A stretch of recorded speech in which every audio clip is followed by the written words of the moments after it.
婚后第7年，顾恒和公司秘书在酒吧公然接吻。我转身离开后，他给我打来电话，朋友之间碰一下而已，你给我甩什么脸色？我还能听见那些朋友们的调侃，说我今晚又要吃醋，求着顾恒不要分手了。电话挂断前，顾恒告诉我，如果不道歉就不会再回家。可我这次不在乎了，不管他是否回家，也不管他是否和我离婚。3分钟后，我发了个朋友圈：永远爱自己，允许任何人自由。大家好，开始今天的分享之前，希望你能给人间烟火点个订阅，我将会分享更多优质的内容。打开包间的一瞬间，顾恒和他的公司秘书正被起哄着亲吻在一起，周围的人都鼓着掌，喊着再亲一个，再亲一个。足足在门口站了10秒钟，面前的2人才缓缓松开对方。远远的，我还能看见那个我法律上的老公嘴角勾起，而他对面的江柔一脸的羞涩，佯装生气的打了打身旁还在起哄的好友，说什么呢？林哥有老婆的，要是游戏没输我才不亲呢。说着，江柔不忘记微微回头看了眼后侧的顾恒，看他听见那番话后面色如常，松了口气。转身时终于注意到了站在门口的我。嫂子，你什么时候来的呀？江柔被我的出现惊得瞪大着眼睛，不知道是不是想到刚刚的事情，脸上的慌乱一闪而过。桌子底下，江柔拉了拉顾恒的衣袖，她以为这个小动作我不会看到，可桌子是镂空的，江柔和顾恒的拉扯全被我尽收眼底。你怎么来了？刚刚还在起哄的那群人现在面面相觑，顾恒紧皱着眉头，这是他不耐烦的表现。果不其然，见我不回答他的话，顾恒直接跨过桌子来到我的面前，说话呀，我问你呢。透过顾恒的肩膀，我还能看见江柔眼底的挑衅。也是，公司里谁不知道这些年一直都是我追着顾恒在跑，这段感情里我们本来就是不平等的。看着面前这个从小喜欢到大的男人，第一次我觉得自己好累。爷爷让我带你回老屋一趟。顾恒不是第一次在我面前和其他女生动作亲密了，似乎看着我为了他伤心哭泣，顾恒就会心情舒畅一样。同样是这个酒吧，上次来时却是顾恒主动打电话让我来的，不同的是那次好友们起哄的对象是我。嫂子，只要你喝了这瓶酒，我们就放顾恒回家。面对那群人的刁难，顾恒什么都没说，只是饶有趣味地笑着看我，他是故意的。那时我想转身离开，顾恒却在我的身后开口，出了这个门，你就别再想看到我。还没迈出去的脚顿在原地。我有胃痛的毛病，顾恒是知道的。当着所有人的面，我缓缓拿起酒瓶，一口接着一口，辛辣的气味在我嘴里蔓延，胃也接着开始绞痛，心脏就像是被人揪着一样。半瓶酒下肚，我已经开始不省人事，整个人痛得在地上满头大汗，连顾恒身边的朋友都有些担心。可我所谓的老公却冷着个脸俯视着我，嘴上还在冷笑，丢人现眼。迷迷糊糊中，我看见顾恒带着那群人赶往下一场派对，还有顾恒对着手机那头的助理讲出的冷冰冰的话，把人给我送回家。从前的回忆在这一瞬间侵袭我的大脑，我回过神来，不等顾恒回复，径直绕过他走出酒吧。爷爷的话我已经带到了，至于去不去是他自己的事情。在顾恒面前，我从来没有对他甩过脸色，这大概是结婚以来第一次，以至于我都已经出了酒吧，顾恒还站在门口呆愣着。人刚上车，顾恒给我打来电话，朋友之间碰一下而已，你给我耍什么脸色？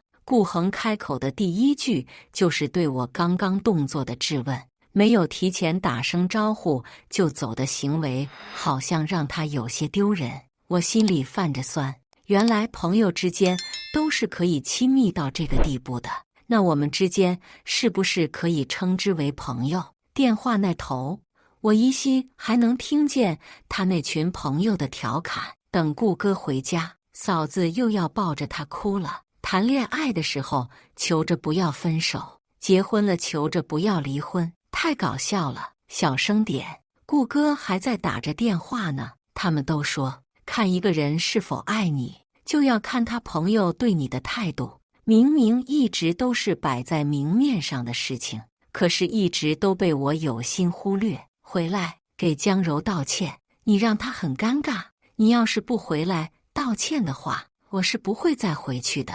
听着顾恒一如既往对我威胁的话，我只觉得好笑。随便吧，如果从前这些话可以威胁到我，那是因为我爱他。可是现在，我不想这样继续下去了。挂断顾恒电话后，我拿出手机，江柔在我离开后也发布了一条朋友圈，图片中是一个男人端着酒杯的手，配文：有的人永远都会在你的身边。和顾恒在一起这么多年，我一眼看出来图片中的主人公是谁，更何况他的右手还戴着我们结婚时的戒指。我以为自己不会伤心了，但是看见这个朋友圈时，还是忍不住红了眼眶。顾恒的点赞图像映入眼帘，我也跟着点了个赞。评论：尊重祝福。手上的钻戒反射着光，犹豫了一会儿，我把它摘下，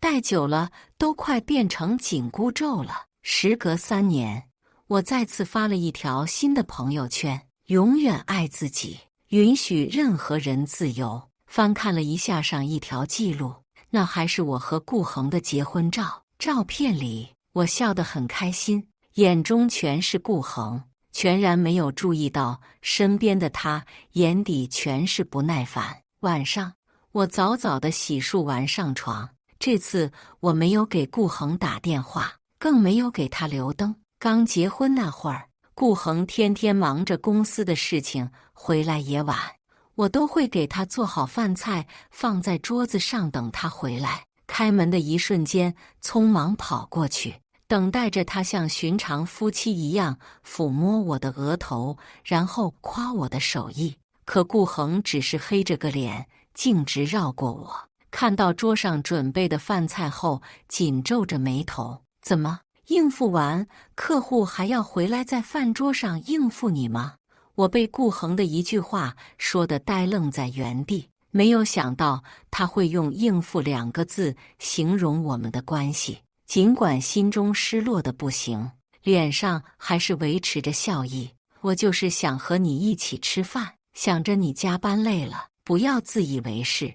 那是我婚后第一次等待顾恒回家，我以为他只是因为太累了，现在想想还是因为不喜欢罢了。所以哪怕我只是在客厅为顾恒留下一盏灯，他都会为此觉得我多事。半夜，顾恒突然回来，刚一回头，他直接压在我的身上。透过月光，我还能看见顾恒脸上怒气冲冲的模样。不等我开口，密密麻麻的吻落在我的身上。你故意的，对不对？怎么想要给我生孩子，让爷爷来威胁我？你成功了，苏延清，我成全你。顾恒力气很大，我怎么都推不开。这一夜，我就像个提线木偶一样，被迫配合着顾恒的一切动作。他的抚摸和亲吻都让我感到恶心，耳边还不停传来顾恒低沉的声音：不喜欢吗？你让爷爷逼迫我回来，不就是为了现在这一刻吗？装什么装？我埋在枕头里，不让自己哭出声。我后悔了，和顾恒青梅竹马长大，顾恒一直对我很好，直到爸妈对着顾家提出让我和顾恒在一起的意愿后，顾恒就跟变了一个人似的。他不再笑着摸我的额头，问我最近有没有胃痛，反而是当着酒会上所有人的面递给我倒了半杯的红酒，以给顾爷爷祝寿为由，逼着我全部喝下去。那晚顾恒喝得很醉，却是顾爷爷给我打来电话，请我把顾恒接回去。窗外灯火通明，屋子里朦朦胧胧，只能看见顾恒的身子。这么想和我在一起吗？顾恒问出那句话时，我的心脏几乎都要跳出来了，全然没有注意到他的语气有多冰冷。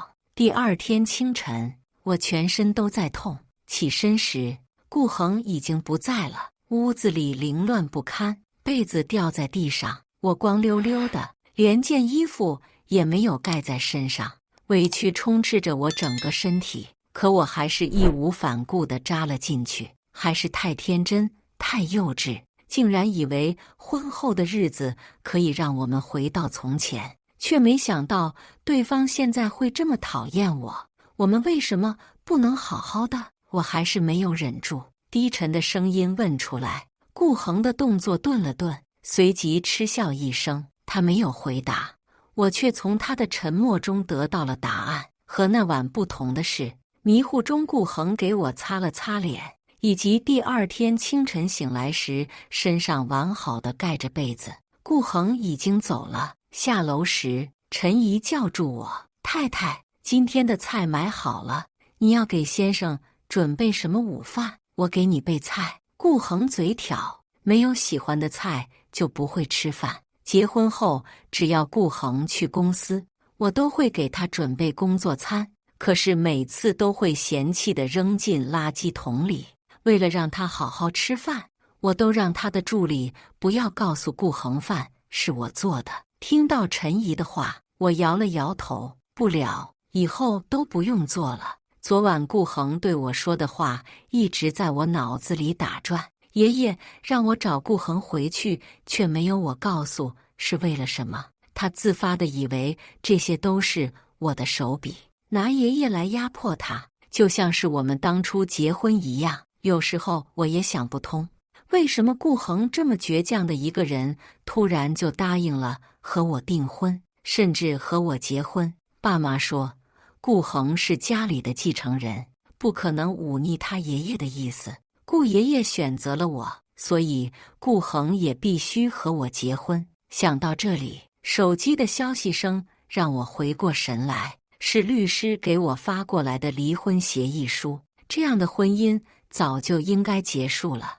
在此以前，我需要去一趟顾家老宅。顾爷爷的书房里，他紧皱着眉头：“丫头，你要是受委屈了，爷爷给你做主。可是离婚不是一件小事，顾苏两家都是紧紧联系在一起的。”顾爷爷的每一个字都像榔头一样打在我的心头。他说的道理我哪里不懂，可是我真的坚持也不想再坚持下去了。砰的一声，我直接跪在顾爷爷的面前：“爷爷，我已经想好了。”书房里响彻着我坚定的声音。我直视着他的眼睛，这一刻不再是以孙媳妇的名义和他谈话。离婚后，顾苏两家关系如初，我是顾家唯一的女儿，他们希望我幸福。离婚的事情并不是在征求顾爷爷的同意，只是出于长辈的尊重。顾爷爷迟迟不肯开口，我静静地跪在地上，等待着他的回答。许久，他起身把我扶起来：“丫头，是顾家对不起你，离婚的事情不会再委屈了你的。有什么要求，尽管和爷爷提。”有了顾爷爷的话在，顾恒的意见就显得不重要了。午饭时，在顾爷爷的要求下，我和他一起吃的午饭。吃到一半，电话声响起来：“今天怎么没有给我做饭？”顾恒的话让我一瞬间愣在原地，随即反应过来，也是，他从前又不是没有吃过我做的饭，怎么会吃不出来每天张柱给他吃的饭是谁做的？未等我开口，顾爷爷一把夺过我手中的手机，还把免提给打开。没想到的对面传来江柔的声音：“阿恒，我给你做了饭，尝一尝吧。你不是说之前张柱给你准备的饭菜吃腻了吗？听见江柔的话，我面色如常，可还是忍不住自嘲。原来早就已经吃腻了，不想吃就给我饿着，以为自己是哪个老太爷了。老婆娶回来就是让你这样糟蹋的，敢给我招惹些不三不四的女人，你给我等着！话落，顾爷爷也不等顾恒的回答，直接把电话挂断，回头把手机递给我，一脸愧疚。可这些浮于表面的东西看看就好，终究顾恒才是他的亲孙子。离开顾家老宅时，远远的我依稀听见顾爷爷的声音：“哎，阿恒以后会后悔的。”我只是笑笑。对于顾恒来说，他巴不得我连夜离开那个家呢。下午去律师事务所详谈了一番离婚的事宜后，我特意请对方去了最爱的一家咖啡馆里。正喝着咖啡，门口走进来一对男女，是顾恒和江柔。这家咖啡馆还是我和顾恒关系没有变差之前，我带他来的。你不许带别的女生来呀！顾恒那时对我还是温和的，笑着冲我点头，还说我占有欲强。看着江柔对着顾恒有说有笑的，我心里有些不是滋味。苏小姐，这边没有什么问题的话，我就把更改以后的离婚协议书给您发过去。江律师的话让我回过神来，我点点头，想起身时却脑子一阵恍惚。幸好江律师眼疾手快，急忙上前扶住我，才让我没有直接往后摔倒。不过撞到桌子的声音还是把不远处顾恒的目光吸引过来。远远的，我都能看见顾恒死死地盯着对方，握着我的手。江柔还对他说着话，顾恒却执耳不闻，径直朝我这边走过来。干什么呢你？顾恒也不问，一手抓过江律师的手腕，随即转头看着我：“你就这么迫不及待是吗？爷爷中午都跟我说了，你下午就和别人出来约会。”顾恒凑到我的耳边悄声说：“当初费尽心思嫁给我，现在又为了别的男人和我离婚。”话落，我一巴掌扇到顾恒脸上。江律师想上前解释，却被暴怒的顾恒一拳头打倒在地，连带着手上拿的离婚资料都洒落在地。“你疯了吧你！他是我请的律师。”我想上前阻拦，可气急了的顾恒根本听不进去我的话。下一秒，肚子一阵疼痛，迷迷糊糊间，我看见顾恒满脸苍白的冲我跑过来：“颜青，别害怕，我马上送你去医院。我马上，别害怕，别害怕。”再次睁眼，我已经躺在了医院的病床上。见我睁眼，顾恒急切地上前拉住我的手：“有没有不舒服？要是不舒服的话，就赶紧告诉我好不好？”这一瞬间，我甚至有些恍惚，仿佛看见从前一直对我很好的那个人。可江柔的声音让我回到现实，面前这个男人不是从前那个对我好的人了。颜青，我和顾哥上次都是玩游戏开玩笑呢，你别当真，不要因为我闹不愉快。刚刚地上的离婚资料，江柔也看见了，哪怕只是2秒，我也看见了他脸上一闪而过的激动。所以你的朋友圈也是在开玩笑吗？我的话说得直接，大概连江柔都没有想到我会当着顾恒的面直接问出口。他愣了一会儿，惨笑着：“我发的是别人。”话落，江柔低着头，一脸的心虚，连顾恒也紧皱着眉头。江柔发在朋友圈的那只手是谁的？在场3个人都心知肚明。我收回握在顾恒手心的手，看着他：“我们离婚吧。”没想到顾恒只是笑笑，起身摸着我的额头：“说什么胡话呢？你都怀孕了，孩子不能没有爸爸呀！”顾恒的话让我的身子一瞬间僵硬，反应过来后不禁摸上肚子。这个孩子是我期盼已久的，可是他来的不是时候。离了婚，孩子依然有父亲。江柔站在那头，忍不住插话，眼底的激动都要溢出来了。顾恒，你先让颜青好好再想想什么想？你给我闭嘴！顾恒打断江柔未说完的话，手指着门口的位置：“你先回公司吧，我要在医院照顾我老婆。”江柔一脸的失落，还想说什么，却被顾恒的眼神吓得匆忙往外走。好不容易等我到我要离婚了，没想到顾恒反对，他能不失落吗？1个月以后，你再决定离不离婚好不好？顾恒走到我的面前，问出这个问题。我不明白，这个结果不应该是他心心念念的才对吗？难道就因为多了一个孩子，有意思吗？顾恒，我们之间的关系不会因为一个孩子就发生任何变化的。话落，顾恒凑到我的跟前，这个距离我甚至能看清他红了的眼眶。你想在一起就在一起，你想离婚呢就离婚，你对得起我吗？顾恒走后，我还没从他对我说的话里回过神来，怪不得他一夕之间就跟变了个人一样，原来都是我造成的。那时顾恒已经有了一个喜欢的女生，就在自己的一个班级，那个人就是江柔。顾恒创业以后，江柔顺理成章地进入了他的公司，当上了经理。可就在顾恒想要正式和江柔表白时，我爸妈去找了顾爷爷。那个姑娘不适合你，你的公司对于顾家来说不值一提。如果你的公司没了，你觉得江柔还会继续待在你的身边吗？顾恒告诉我，这是顾爷爷对他说的原话。只要顾爷爷想，顾恒的公司可以在一夕之间回到原地。未说出口的心意就这样抑制在了自己的心中，而我理所当然地成为了顾恒宣泄自己失败感情的道具。听到顾恒说的那些话，我简直觉得好笑又可悲。没等我答应他的话，顾恒就拿走了桌上的离婚协议。那天以后，顾恒都没有再来过医院，直到我出院回家时，看见厨房里那个熟悉的背影，空气中还弥漫着一股糊味。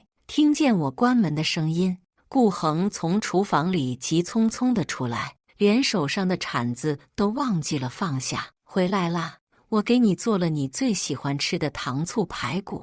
说着，顾恒上前拿过我的包，却被我侧身躲了过去。我不想吃，你自己吃吧。上楼时，余光还能看见顾恒被我拒绝后愣愣地站在原地，紧咬着嘴唇，满脸失望。可我心中只觉得讽刺。顾恒，你失落了吗？就这一次你就觉得委屈了？在你面前这样的场景我已经经历过很多次了。临睡觉前，顾恒来到我的房间。颜青，我给你热了一杯牛奶，你喝了再睡吧。我看着顾恒一步一步靠近我，牛奶的味道涌入鼻息，让我一阵反胃。顾恒连忙把牛奶放下，匆匆上前给我顺着气，嘴里嘟囔着：“李姨说你每天晚上都要喝牛奶的，我以为你今晚也要喝。对不起。”我挥开顾恒的手，全身都在抗拒着他的触摸。李姨说的没错，我确实每天都会喝牛奶，可那是因为我没日没夜的睡不着。听说牛奶促进睡眠，所以强忍着恶心也要喝一杯。没想到的是，现在怀孕以后，对牛奶的厌恶忍都忍不住了。我记得你以前读书的时候很喜欢喝牛奶的，怎么现在怀孕了，口味变得这么快？听到顾恒的话，我不禁抿了抿嘴。那时我和顾恒在一所贵族中学，为了能和他多待一会儿，我骗他我喜欢喝牛奶，让他每天给我的带早饭，把他不喜欢的牛奶给我喝，哪怕我恶心的都要喝吐了，我也强忍着。顾恒还笑话我说苏家这么有钱，连早饭都不给家里人吃。现在想想，当时的自己真是愚蠢啊。第二天一早，我就被楼下的说话声吵醒，来人不仅有顾爷爷，还有我爸妈。看见我起床，我妈还打趣着我，都是要做妈妈的人了，怎么还跟个小孩子似的睡到太阳晒屁股？延青想睡就让他多睡一会儿。顾恒的话让我妈很满意，看他就像看着自己亲儿子似的。一股无名火从我脚底升起，顾恒这是在逼我，表面说着给对方1个月的时间，现在却背着我告诉长辈们我怀孕的事实。当着所有人的面，我黑着个脸把顾恒喊到一边：“你什么意思？为什么要和他们说我怀孕的事情？顾恒，你是要逼我是吗？”谁知道顾恒就跟没听见我说的话似的，自顾自地拿起纸巾给我擦拭着脸。怎么都出汗了？是不是觉得热了？看顾恒不回答我的模样，我径直绕过他，准备走出去，却在临出门前被他拽住手腕。我只是想好好的和你在一起，就像那天晚上你说的那样。我的心中一颤，连呼吸都变得急促起来。如果顾恒这句话说的再早一点，就那么一点，我也许就真的会继续和他在一起的。可我现在真的能累了，不想再尝试了。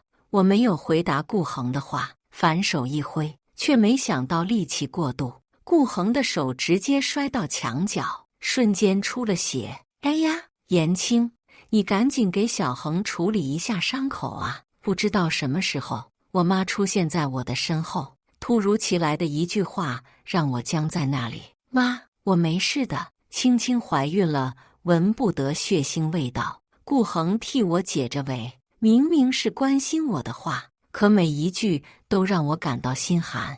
这些我期待已久的关心和心疼，都不是为了我这个人，只是因为我怀孕了。顾恒不忍心让我怀孕的我闻到血腥味，却忍心让我这个有胃病的人在酒吧喝红酒，喝到住院。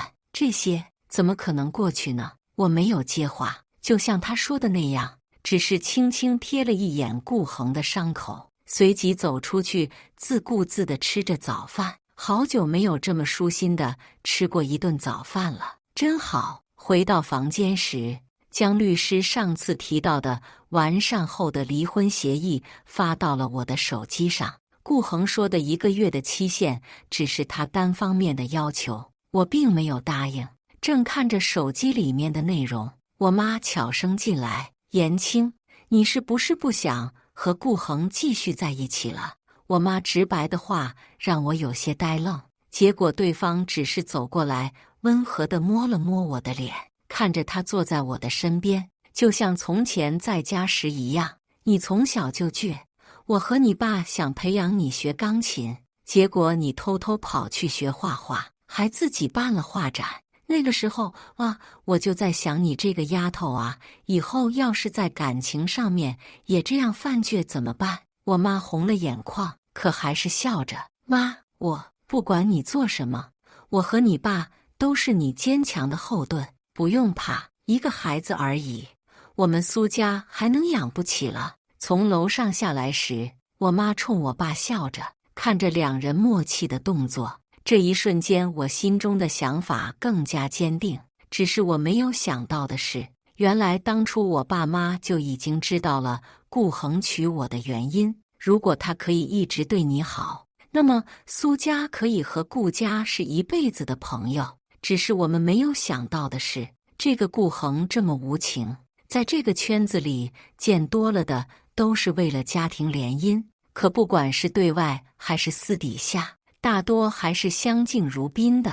我和顾恒大概是异类。送走他们后，顾恒转头拉住我的手：“怎么，我爸妈刚走就要来问我的罪了？”顾恒眼底闪过一丝受伤，我想甩开顾恒，却被他更用力地握紧，直到我佯装吃痛，他才急忙放开我。5分钟后，顾恒拿着一份合同走到我的面前，是一份股份转让合同。我有些疑惑地看着他，下一秒，顾恒单膝跪在我的面前，缓缓牵起我的手。这里的股份是我在公司所有的股份。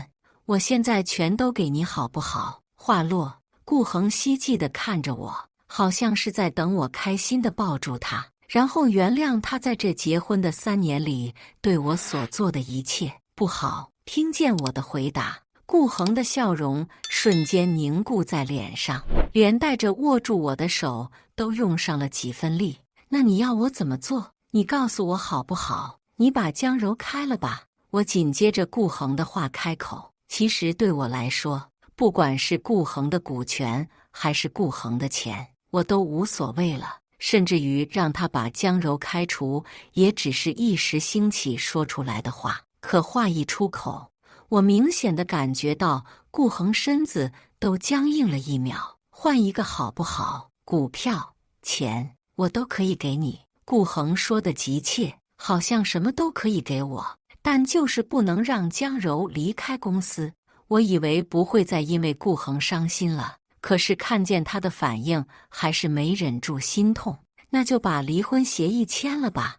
我从包里掏出改好的离婚协议，放在顾恒面前，结果被他1秒夺过去，撕成碎片，扔到垃圾桶里。顾恒，就算是我欠你的，这3年我也还清了，你现在也可以独当一面了。离婚后，你想和谁在一起，就可以和谁在一起。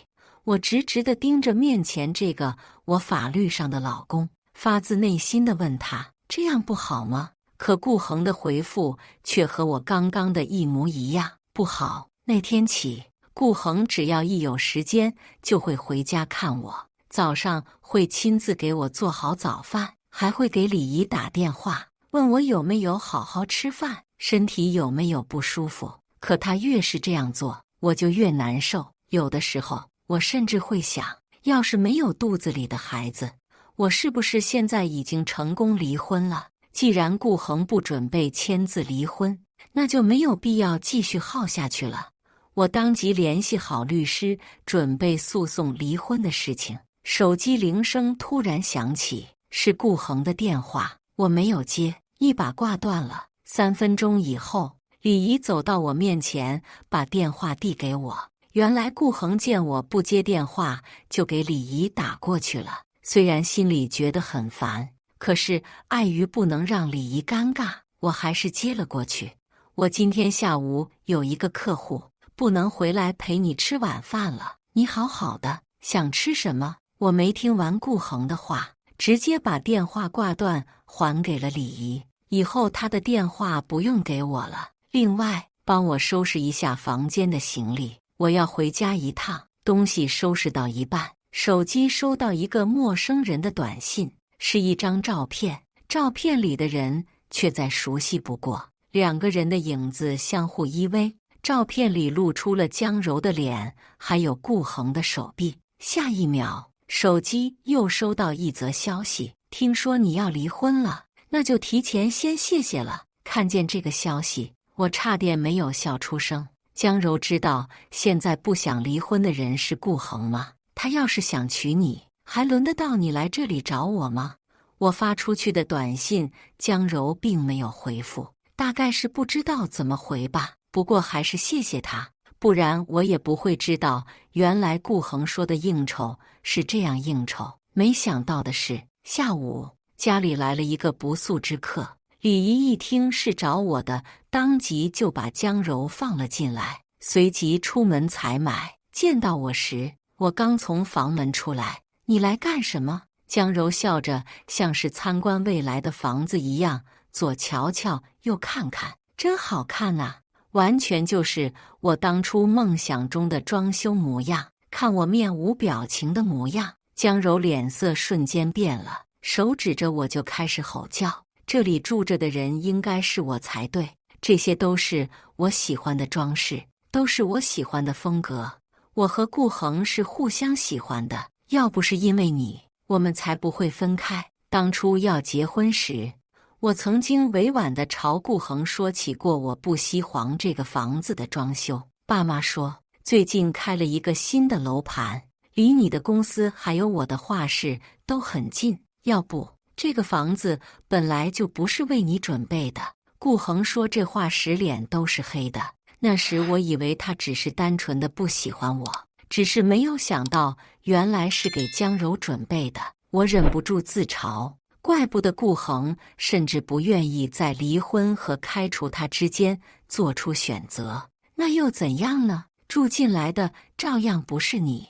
大概是因为我的反应完全不在江柔的反应之内，江柔的脸色有一瞬间的错愣。如果不是提前几天就已经知道了江柔和顾恒的过往，我现在或许会如江柔所想，直接在他的面前崩溃大哭。你知道了对不对？所以你不愿意离婚，甚至让顾恒开除我，对不对？我有些吃惊，没有想到顾恒真的对他提出了这件事情。可是我没有对江柔解释的必要。你是在找李姨吗？她出去了，现在这个家只有我们2个人。江柔说着，一步步朝楼梯处走来，心里有个不好的预感，想拿出手机打电话，却发现手机被放在了房间里。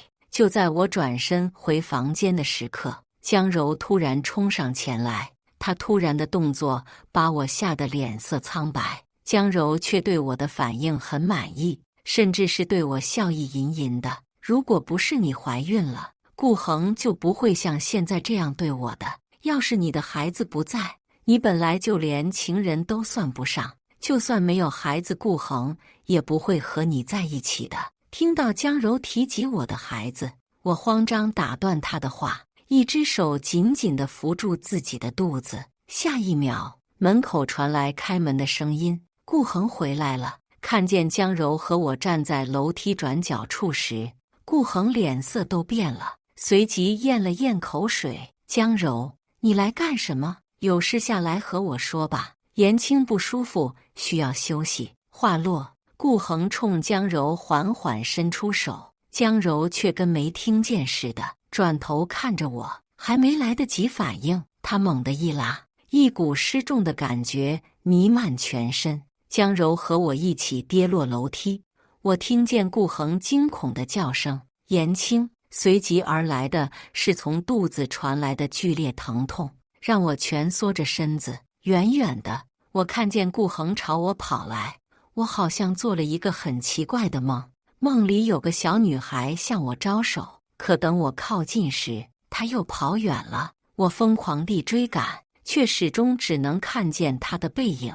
言青，言青，一个声音传进我的耳朵。我缓缓睁开眼睛，四周围满了人，对面就是顾恒，喊我的是妈妈。看我醒来后，第一时间朝肚子摸去。我妈红了眼眶，是不是没了？周围没人回答我的问题。许久，顾恒点点头。言青，我们还会有。啪的一声，我爸一巴掌打到顾恒的脸上，直接打断他说的话。顾爷爷站在一边，丝毫没有阻止的动作。这个孩子没了，我的心就像是被人举着一样发疼。看着对面的顾恒，我缓缓开口：“爸妈，我想和顾恒单独说说话。”临出门前，我妈把离婚协议递给我。顾恒的目光死死地盯着我手中的协议，直到只有我们2个人。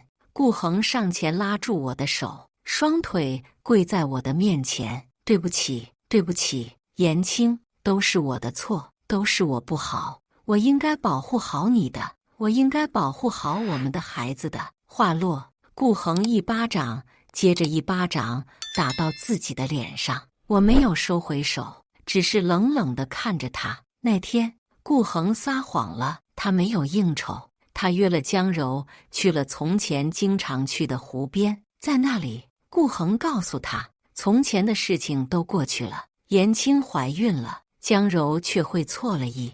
你们之间没有感情，不都是因为家族才在一起的吗？我不介意的。阿恒，你知道我的心意的。对于江柔的感情，顾恒一直知道，不然也不会纵容他从前在我面前赤裸裸的挑衅。可这次，顾恒推开了他的手。我爱他，我想和他好好的。听到顾恒说起那天的事情，我不禁笑出声。你的爱可真是太垃圾了，还是给别人吧。顾恒想要解释，被我打断。我要是说我也是不久前才知道你和江柔的事情，你相信吗？话落，顾恒脸上闪过一丝错愣，连他也想象不到，但是无所谓了。我以为我是欠你的，可不是的。我看着顾恒的眼睛，一字一句地告诉他，是你放弃江柔的，是你放弃这段还没有开始的感情，也是你在这3年里一直蹉跎我的真心，现在还多了一个失去的孩子。我哽咽着挥开顾恒想擦拭我眼泪的手，如果你真的对我有一丝感情，就把离婚协议签了吧。顾恒一动不动地跪在地上，我任由他握着我的手。不知道过了多久，顾恒颤颤悠悠地从地上爬起来，在离婚协议上签好了字。我不想离婚，可我希望这是我们重新开始的机会，简直是讽刺。那天以后，顾恒每天雷打不动地来医院，都被我家里人给轰了出去。直到去民政局拿离婚证时，我们见了最后一面。江柔已经被判刑了。顾恒观察着我的神色，我没有回应他。当天晚上，我买了去国外的机票。和顾恒在一起后，我几乎搁置了自己的爱好。到国外第2天，我妈给我打来电话，顾恒在我家外面跪了一整夜，今天早上住进了医院。他知道你出国不回来以后，求着我们告诉他你去了哪里。我们没说，他就一直跪着。我嗤笑一声，自顾自地画着画。我和你爸准备把国内的产业慢慢朝国外发展，你一个人我们不放心。听见我妈的话，我才想到这些年因为顾恒，我几乎忽略了我的家人，可他们一直在我的身后。半个月后，我们一家在国外团聚，家里的保姆多次打电话告诉我们，顾恒没日没夜地去那里找我们。